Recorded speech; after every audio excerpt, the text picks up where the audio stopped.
છે લગભગ મધ્ય ગુજરાતના ભાગોમાં મહત્તમ તાપમાન લગભગ 31 ડિગ્રી સેલ્સિયસ જેવું ક્યાં કરી શકે, 30 ડિગ્રી સેલ્સિયસ જેવું રહી શકે, પણ લઘુત્તમ તાપમાન 18 ડિગ્રી સેલ્સિયસ જેવું રહેવાની શક્યતા રહે છે.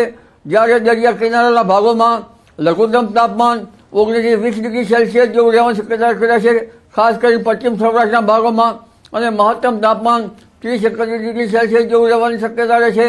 જૂનાગઢમાં લઘુત્તમ તાપમાન 15 ડિગ્રી કે 16 ડિગ્રી સેલ્સિયસ અને મહત્તમ તાપમાન 26-27 ડિગ્રી સેલ્સિયસ જેવું રહેવાની શક્યતા રહે છે. આ ઉપરાંત ઉત્તર સૌરાષ્ટ્રના ભાગોમાં, રાજકોટના ભાગોમાં લઘુત્તમ તાપમાન 16 ડિગ્રી સેલ્સિયસ અને મહત્તમ તાપમાન 28-29 ડિગ્રી સેલ્સિયસ જેવું રહેવાની શક્યતા રહે છે. કચ્છના ભાગોમાં લઘુત્તમ તાપમાન 14 ડિગ્રીથી 15 ડિગ્રી સેલ્સિયસ જેવું અને મહત્તમ તાપમાન 25-26 ડિગ્રી સેલ્સિયસ જેવું રહેવાની શક્યતા રહે છે. ઉત્તર ગુજરાતના ભાગોમાં, મહેસાણા વગેરે બનાસકાંઠાના ભાગોમાં લઘુત્તમ તાપમાન થોડું ઓછું રહે છે. આ ભાગોમાં લઘુત્તમ તાપમાન 15 ડિગ્રી સેલ્સિયસ રહી શકે છે અને મહત્તમ તાપમાન 26 ડિગ્રી સેલ્સિયસ જેવું રહી શકે છે. ઉત્તર ગુજરાતના ભાગમાં સુસમાટા ભર્યા પવનની અસર થશે. બિલકુલ અમરલાલજી, જે રીતે તમે 18 થી 20 ને લઈને આગાહી આપી છે, 18 થી 20 તારીખ દરમિયાન ભારે વરસાદ, ખાસ કરીને હવામાનમાં જે પલટો જોવા મળશે અને એની અસર અત્યારે ડાંગ વિસ્તારમાં શરૂ થઈ ચૂકી છે. સાપુતારામાં ધુમ્મસભર્યું વાતાવરણ જોવા મળી રહ્યું છે, માવઠું આવે તેવી શક્યતા અત્યારે ખેડૂતો વ્યક્ત કરી રહ્યા છે. તો કયા કયા વિસ્તારમાં માવઠાની શક્યતા તમે અત્યારે જોઈ રહ્યા છો?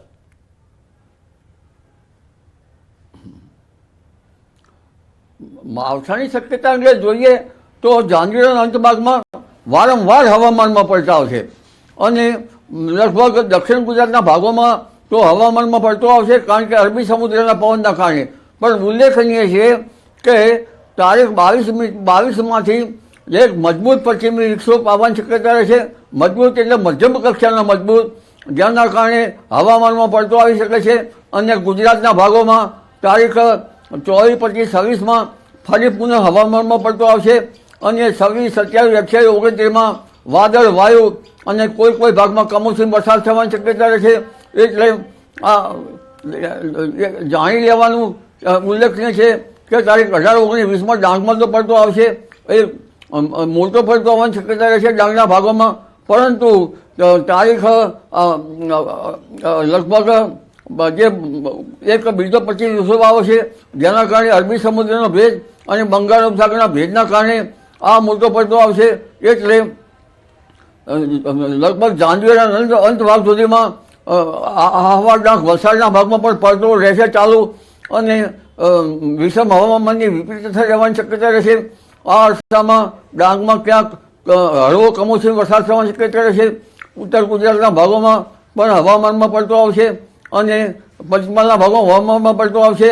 એટલે આ તારીખ 21થી લઈને 30 તારીખ સુધીમાં વિવિધ ભાગોમાં ભારે પલટા આવશે અને પુનઃ માવઠું થવાની શક્યતા કેટલાક ભાગમાં રહેશે. જો કે માવઠું હળવા છાંટા કે વરસાદની શક્યતા રહેશે. એટલે ભારે પવનના તોફાનો, નૈસર્ગિક ઉત્પાતો અને લગભગ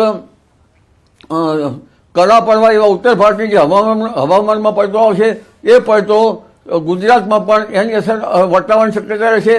એટલે તારીખ લગભગ 21-22-23 જે હવામાનમાં પલટો આવશે, ડાંગમાં તો 18-19-20માંથી પલટો આવશે. એટલે 30 તારીખ સુધીમાં હવામાનમાં વારંવાર પલટા આવશે. 24 જાન્યુઆરીથી હવામાનમાં ફરી ઠંડકની શક્યતા રહેશે અને ઠંડા પવનો ફૂંકાશે. પરંતુ વાદળ, વાયુ, પવનના તોફાનો, વિષમ હવામાનની વિપરીત અસરના કારણે ઉભા કૃષિ પાકોમાં રોગ આવવાની શક્યતા રહેશે. જીરા જેવા પાકમાં ચરમો આવવાની શક્યતા રહેશે અને બાગાયતી પાકોમાં પણ કંઈક અંશે નુકસાન થવાની શક્યતા રહેશે. એટલે ખેડૂત ભાઈઓએ પાક નુકસાનીની જે વાત કરી અમરલાલજી આપે કે ખાસ કરીને બાગાયતી પાકોમાં પણ નુકસાનની ભારે માત્રામાં શક્યતા છે, ખેડૂતોએ કયા કયા પ્રકારની તકેદારી રાખવાની આ જરૂર છે?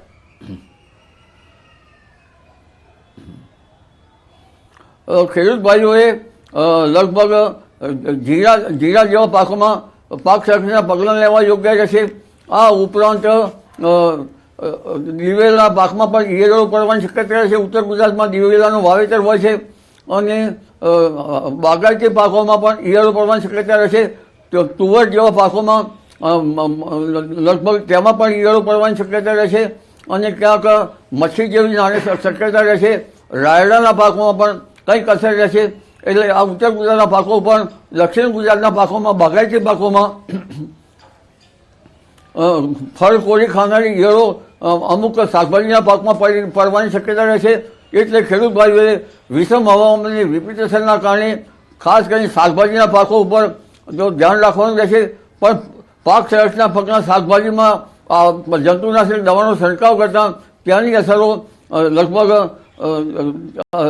મનુષ્ય પર પણ થઈ શકે છે.